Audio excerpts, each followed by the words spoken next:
But just as the work stands today in VFX, how would you break down the volume of it in terms of its sources or in its caliber or sophistication? I would say the overwhelming amount of it is inward investment and mostly from the US.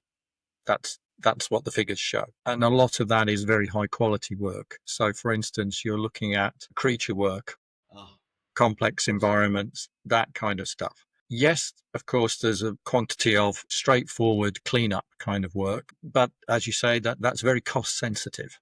yes, And of course, there are parts of the world, India particularly, where the costs are much lower.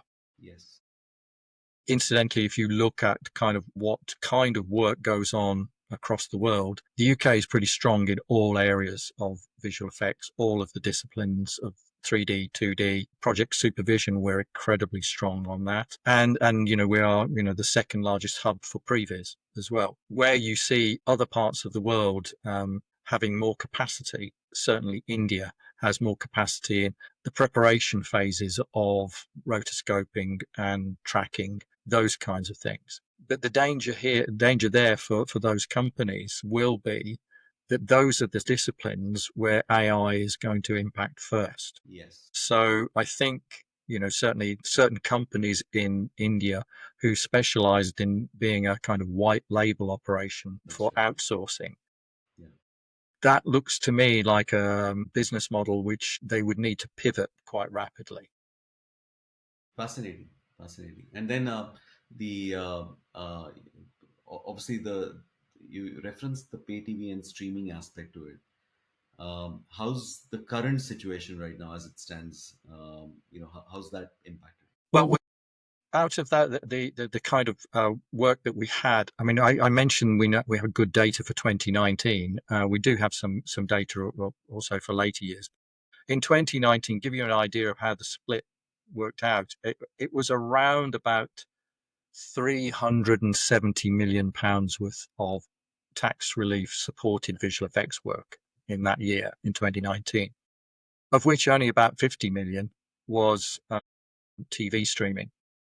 So the bulk of it was feature films, partly because of the kind of work that we were attracting.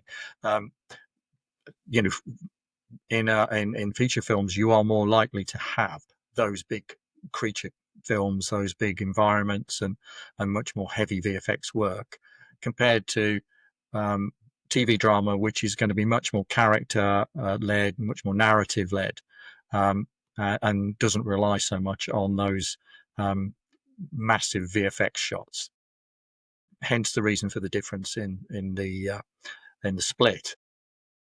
We are expecting that to kind of, well, we know that in 2022, the amount of uh, tax relief supported visual effects in the UK went up to 536 million. So it's a massive spike. Of That's right. course, it's way back down again, down probably near 370 million. Um, but we're expecting with the tax relief changes to get back up to that kind of 500 million over the course of the next few years. It's not going to happen immediately. There's going to be a steady ramp up, but I think we should be getting back to double digit growth. Whereas at the moment it's been pretty flat.